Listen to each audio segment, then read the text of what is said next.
On a river that once swallowed empires, the drums begin to thunder. The Red River of Vietnam glows like molten iron beneath a storm-dark sky. Lightning splits the horizon, revealing fleets of wooden warships slicing through the current.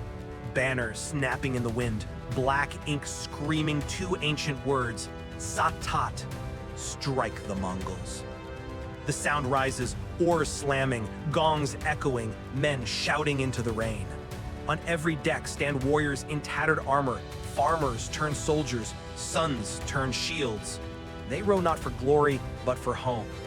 Across the water, the enemy looms. Toa Do, the legendary Mongol general whose campaigns had crushed kingdoms from the Himalayas to the South China Sea.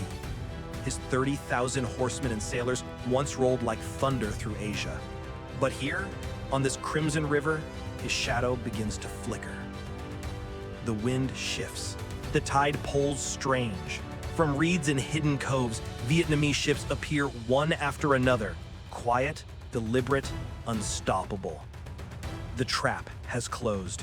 Drums pound like a single heart. Sat tat, the cry splits the sky, echoing off rain and flame. Fire leaps from boat to boat. The river itself seems to burn. In that instant, the empire that conquered half the known world meets a force it never understood. The will of a people who refuse to kneel. And as the smoke swallows the sun, a question rises through the chaos. How does a small nation break the hand of the world's greatest conqueror? The answer begins here, at Taiket, in the summer of 1285, where courage became destiny and a river rewrote history. The 13th century belonged to one empire.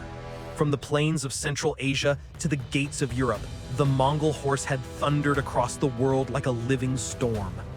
They burned cities, erased dynasties, and rewrote maps.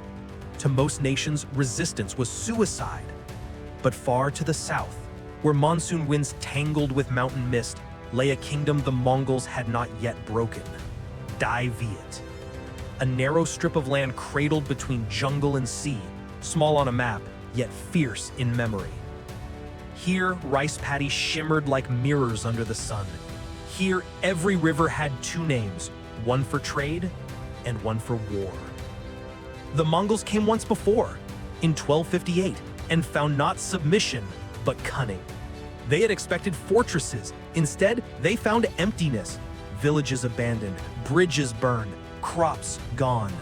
And when hunger and fever took their horses, they withdrew northward, defeated not by armies, but by a people who understood patience better than conquest. For nearly 3 decades, the empire seethed, and in 1285, Kublai Khan, grandson of Genghis and ruler of half the known world, ordered the southern frontier to burn again. This time, no retreat, no mercy. 2 vast armies moved like jaws closing around the Red River Delta. From the north rode Prince Tuatuan, Kublai's son, commanding legions that blackened the hills of Langsan. From the south marched Toa Do, a general whose name carried both glory and terror. Veteran of Champa, master of siege and fire. Their goal was not just conquest, it was annihilation. The erasure of a dynasty that had dared to defy the empire. In the capital, Thanglang, fear and resolve walked side by side. Courtiers whispered of omens, storms too early, rivers running high. But when the royal council gathered at Bingthon, one voice cut through the noise. Trần Hưng Đạo, general strategist, philosopher of war. He declared, "If they come, we fight." It was not loud, but it was final. His calm frightened men more than shouting could. The empire's strength was its size. Đại Viet's strength was its soul. Trần Hưng Đạo knew the Mongols would come expecting surrender, open battle, or flight. He offered none of these. Instead, he ordered a land without food, without shelter, without light. Burn the granaries, hide the boats, leave them the ashes of their own arrogance. When the invaders crossed the border that spring, they found a ghost country. Villages empty, fields drowned, roads swallowed by bamboo. They marched for weeks and captured nothing but smoke. Still, the noose tightened. Toa Do's southern column swept north through Niaon and Tanghua, burning as it came. Tua Tuan's northern force crossed mountains, pressing towards Thanglong. By mid-year, the jaws nearly touched. If they closed, the Tern dynasty would be crushed between them. The capital fell silent. Temples evacuated, markets emptied.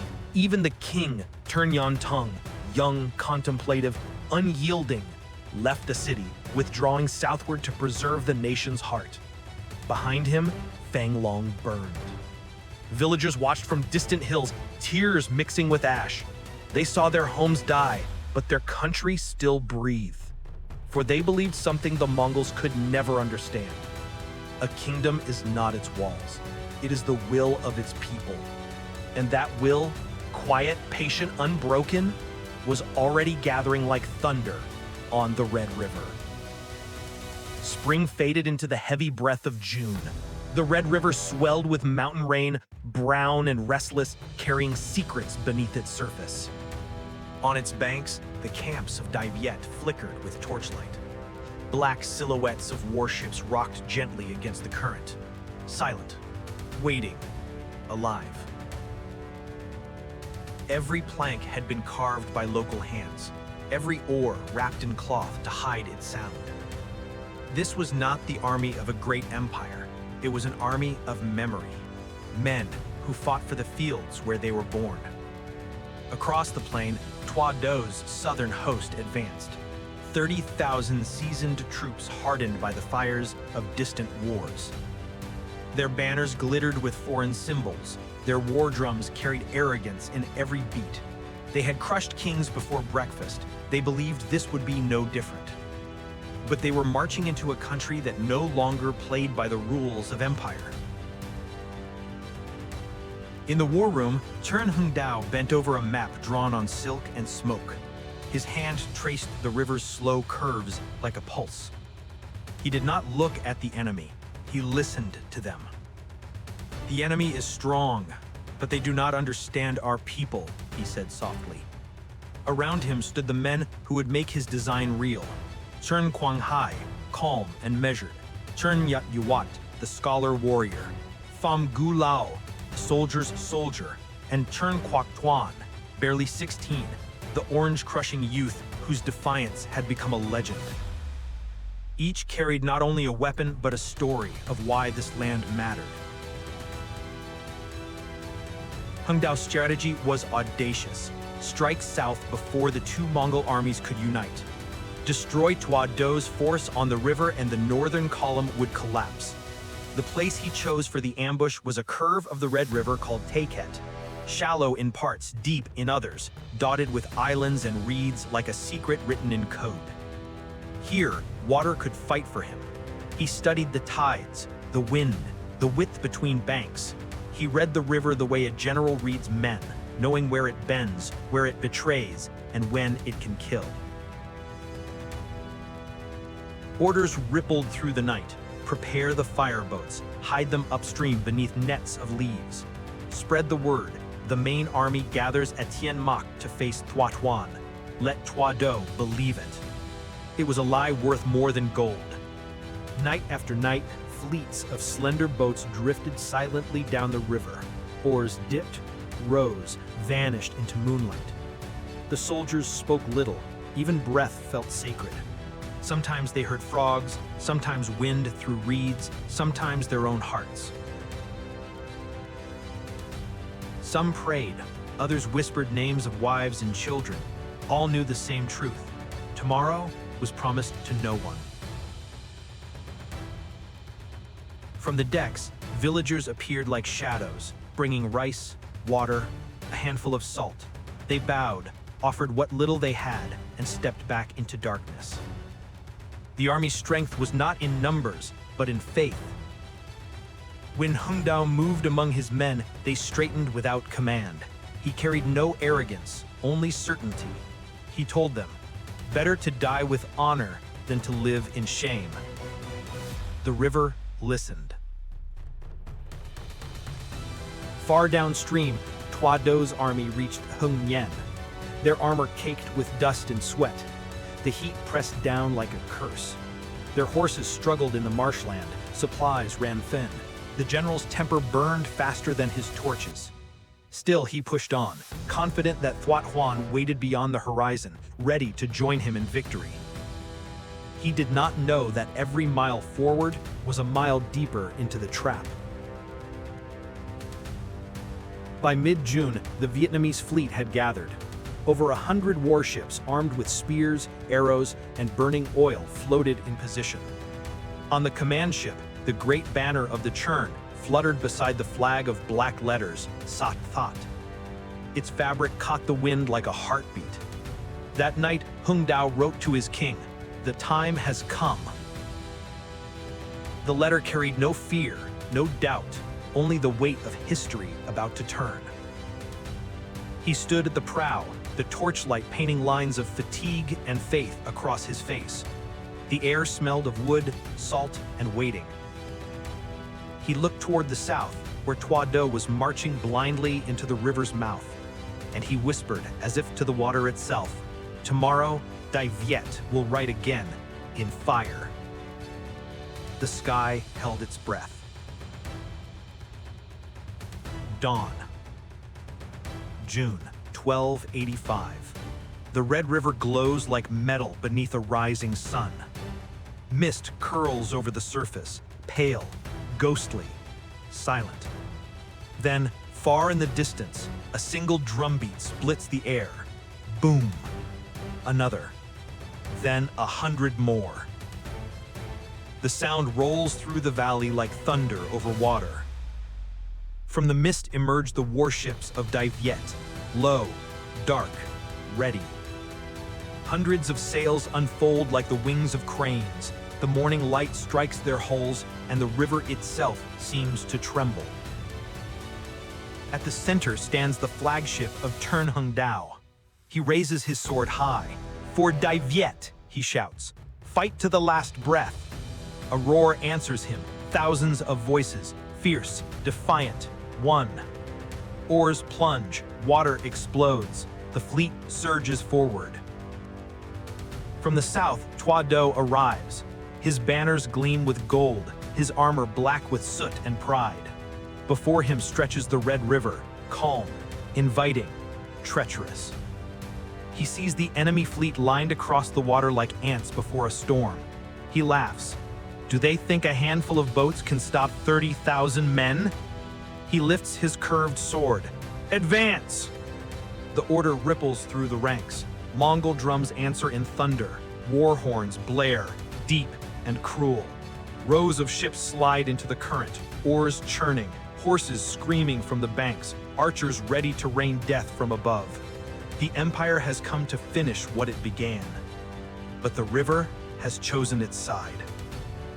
From behind islands of reeds, hidden craft drift into view, each one laden with barrels wrapped in cloth. Thuat Do frowns. He has seen many tricks. None of them matter when the empire strikes. He waves his hand. "Fire!" Arrows streak through the air, sharp, endless. They rain upon the approaching boats and vanish into smoke. A hiss, a spark, then a roar. The hidden vessels erupt in flame, fire spilling across the water like liquid sunlight. Barges of burning oil spin in the current, colliding with Mongol hulls. The first screams rise, the sky goes black with smoke. Wind catches the inferno, turning the river into a wall of fire. Masts crack, flags ignite. The calm Red River becomes a living beast, devouring all it touches. Trapped between flame and current, the Mongol fleet breaks into chaos. Commands vanish under the noise, drums drown in screams. And through that storm of fire, the Vietnamese fleet charges. The air fills with arrows, oars crash into oars, ships ram, splinter, overturn. Sailors leap from one burning deck to another, swords flashing. Each clash of steel is swallowed by the hiss of fire and water. The Red River no longer reflects the sky, it reflects war. On the lead ship, Trần Hưng Đạo watches with eyes that never blink. "Now!" he shouts, and the next wave surges in. Trần Hưng Đạo commands the infantry along the northern bank, cutting off the retreat. Trần Hưng Đạo drives his flank from the west, sealing the gap. Trần Hưng Đạo charges from the river's heart, a spear in each hand, his soldiers crying the ancient oath, Sat Tat. From every side, the noose tightens. The Mongols fight like cornered tigers. They push, they claw, they bleed. But they are strangers in this water. Their ships too heavy, their horses useless. Each yard of river becomes an ambush. Among the chaos rise Trần Hưng Đạo, the boy with the broken orange. His banner, red with smoke, torn in half, still flutters above the flames. He leaps onto a burning deck, swings his blade, and cuts through the enemy line. Around him, men fall, friend and foe, but the flag does not. It waves, blackened, stubborn, alive. "Hold the line!" he screams. His voice, high and young, slices through the noise like a trumpet. For a heartbeat, even the fire seems to pause. Then the river answers. Wado's confidence melts with his armor. Smoke blinds his eyes. His ship tilts, burning. He shouts for order, but the river has none to give. He turns to flee, but every route is closed. To the north, Trần Hưng Đạo arrows. To the west, Trần Hưng Đạo infantry. To the east, deep water and flame. To the south, death. He has fought from India to China and never known defeat. Now the world narrows to one river and one truth. Even empires bleed. He draws his sword one last time, roaring into the smoke. Die with me! His men charge, desperate, fearless, doom. Then, a cry, a crash, a wave of steel. The Vietnamese surge forward, overwhelming his guards. Trần Đạo disappears beneath the press of bodies in flame. When the smoke clears, his banner is gone. The Mongol army collapses. The invincible general is dead, not by one hero's hand, but by a nation's will. The battle rages for hours, then fades to echoes. By afternoon, the Red River runs thick and dark, carrying wreckage and ash. The air smells of smoke and iron. Thousands of corpses drift beneath the setting sun, Mongol, Vietnamese, all swallowed by the same current. On the shore, soldiers kneel, not in victory, but exhaustion. They look to their commander. Trần Hưng Đạo stands at the edge of the water, silent, his armor scorched, his hair silvered by ash. He watches as the body of Trần Đạo is brought before him, the face still, the eyes open to the sky. For a long moment, no one speaks. At last, the general says quietly, "A man who dies on the battlefield dies with honor." Then he turns to his soldiers, lifts his sword and shouts, "Đại Việt has triumphed!" The valley erupts in sound. Cheers, drums, tears. Men fall to their knees laughing and sobbing at once. Some embrace, others weep for those who will never return. Above them, the torn banner of Sat Tat flutters in the smoke, not pristine, but undefeated. The Red River, stained and sacred, carries its new story northward, past burned villages and empty fields, into legend. By sunset, the noise fades. The river glows again, not red with blood, but gold with light. And somewhere in that quiet, the meaning of victory begins to breathe. This was not the triumph of kings over kings. It was the triumph of the small over the vast, the patient over the proud, the human over the imperial. No empire could ever understand it because it was not written in fear. It was written in belonging. The Battle of Đại Việt was not the end of a war. It was the moment the world realized that no power, however great, can conquer a people who remember who they are. The smoke above Đại Việt lingered for days. The Red River, once a battlefield of flame, flowed quietly again, carrying ashes and memory toward the sea. On its banks, the warriors of Đại Việt stood barefoot in the mud, their armor broken, their bodies bruised, yet their eyes alive. They had done what the world believed impossible. They had stopped the empire that claimed to rule the earth. When word reached Thăng Long, the bells of the capital rang again for the first time in months. Fires were out, fields reopened. The king returned, not in procession, but in gratitude, walking among his people, touching their hands, thanking them for the nation they had saved. The villages rose from ruin. Farmers rebuilt their huts with the same hands that had held spears. Mothers called their children home from the hills. The The sound of hammers replaced the drums of war, and the banners that once read Sattat were folded, not forgotten, stored in temples beside incense and prayers. When the court gathered to honor their heroes, Trần Hưng Đạo asked for no treasure, no title. He bowed before his king and said, "My only wish is for our people to live in peace, and for no enemy to dare return." In those words, the war ended, not on the map, but in the heart. For the Mongols, like it was a defeat, for Viet, it was a revelation. It proved that a nation's power is not measured by territory or armies, but by the spirit of those who refuse to surrender. And in that spirit, humble, patient, unbroken, the world glimpsed something eternal. Freedom, written not in ink or empire, but in courage. Centuries have passed, yet the river still whispers. Stand on its bank today and you can almost hear it. The oars, the drums, the voices that refuse to yield. Viet is quiet now, but beneath the calm water flows the same current that carried a nation's courage. Because history never truly ends. It only asks new generations to listen. If you believe in stories of resilience, honor, and freedom born from the smallest shores, remember Viet and journey with us as we uncover the battles where humanity itself refused to kneel. Subscribe and let history speak again.